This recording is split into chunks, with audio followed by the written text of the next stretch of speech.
No one would find him here.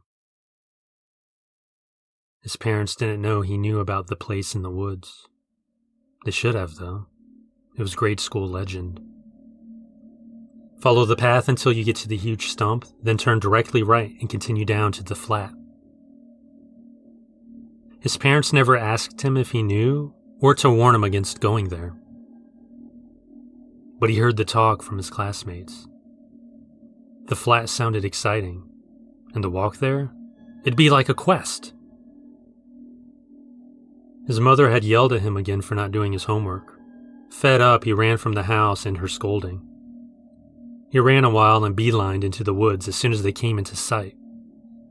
He hoped no one he knew would spot him and tell his parents, should they ask, where he was headed. All was still on the flat except for him. He was milling about, looking all over at the green. For all the hype and all the visits the kids claimed to make, there was no sign there was any human presence ever. Something fluttered overhead. It was getting dark now, and he could make out that it was a bird. The large shadow passed quickly. Night was falling, but he had no motivation to return home. No motivation to leave this place. He wasn't the type to scare easily, and he wasn't in the least scared now. He didn't know if it was his nature or the nature of this place. A beam of white shone down into the flat. The boy jumped. He sped out of the light, out of the round of the flat, and hid behind a tree. He could see no source to the light. He thought it was weird that the light filled the entire circle of the legendary area, and there was no source? Then the light was gone. All was still. No sounds from the surrounding black. He blinked his eyes several times to clear himself of splotches. His vision finally cleared as two hands grabbed his shoulders. "This place is not for you." The boy's bladder failed. He couldn't turn back. The hands held him firm. "This place is not for you." He thought it was an alien. He saw all the TV shows and read the stories in library books. Had to be an alien. The light came down again. The boy squinted. The hands pushed him into the light. The boy reeled forward, unable to find his footing. He tumbled headfirst onto the ground, rolling on his neck. Something snapped. He came to a stop on his back. The light was gone. Something flew over him. So close he could have reached up to touch it if only his arms could move. The same something, that had wings, flew over again. One more time, and then it hovered over him. The boy's vision faded, but he saw something collide into the thing above him. Holy shit, the boy thought, not worried about his physical condition. That was awesome! Both things had wings and they looked like giant dragonflies. But I won't be able to tell anybody. No one knows I'm here. The light shone for him one last time, blinding him. All he could see were dots of yellow rushing towards him, and he could not touch them.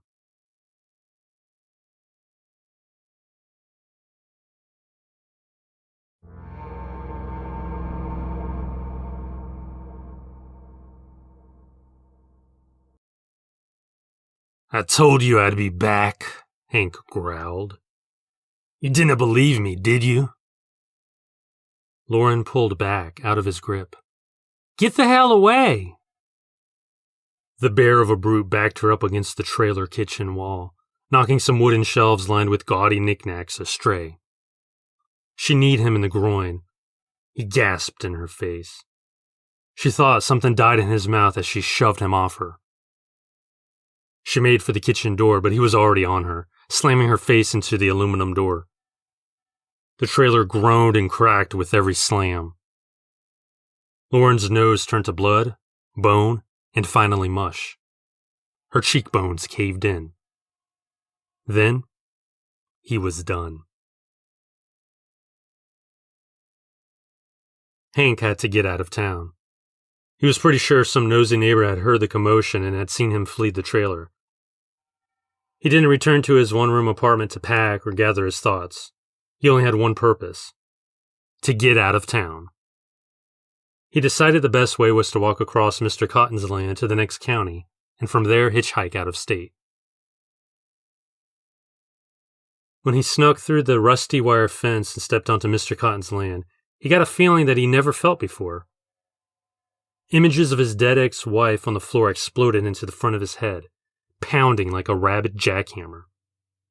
His stomach knotted up, and not because of the bitch's kick to his nuts. He shook his head as he stumbled across the green field. The grass came up to his knees, and he was so lost in the images in his head that he didn't see the rabbit hole he stepped into. He cursed as he twisted his ankle. The images faded. He took his foot out of the hole and shifted on it a bit. He yelled like a child, like a baby. Warm pain shot from his ankle, engulfing it. The pounding in his head returned. He sat down in the grass. He wanted to cry. Hank tried to put some weight on his bad wheel, and pain shot up from his foot all the way into his groin. Undeterred, he concentrated on shuffling on his good leg, gingerly using the bad. He cursed with every step, blaming that bitch for this spot of trouble. She was nothing but trouble. This was her fault, all of it. And now he was still paying for her transgressions. "I'm glad you're dead, bitch," he yelled to the field he had to himself. Despite his condition, he felt free. Now that he had taken care of business, he could focus on living his life, untethered by any conniving woman. He wasn't getting far. He wanted to be clear of the county line by now. Going, gone. Lose himself in a new place where no one knew him. This dream almost alleviated his pain. He looked at the tree line that marked the edge of the field. It looked so far away, but it really wasn't. To Hank, it seemed a whole day's journey. He really wanted to make it there before it got dark. He guessed he still had a couple hours of daylight left. "I can do this." Then, from the tree line, movement towards him. "A scarecrow? What is a scarecrow doing in this field?" He clearly saw the top half of a scarecrow amble towards him. "No, not a scarecrow. What kind of scarecrow wears an army helmet? What kind of scarecrow walks?"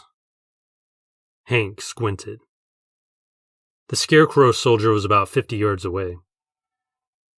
"What is that?" The scarecrow soldier got closer. Hank realized it was no scarecrow. No, it was a soldier with a helmet on. He was stumbling back and forth like a zombie, but he had no eyes. And no lips. Hank wondered where the guy's lips were. And his eyes.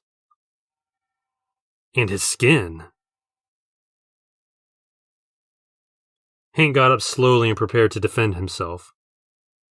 Perhaps it was the black, blank eye sockets, or the not quite a skull that sat smiling underneath the helmet. But Hank knew that this bum had to be a bum. Hank knew this guy was trouble. With every blink of his eyes, Hank saw that the thing was closer. "I'm your boogeyman, bitch," Hank said. The thing was upon Hank before he could raise his hands in defense. How'd he get so fast? Hank thought, just as the thing at his throat burrowed its rotten hand into his stomach. The soldier thing clawed at Hank's throat with his other bony claw, drawing flesh and blood, and then up his face, drawing an eye and more blood.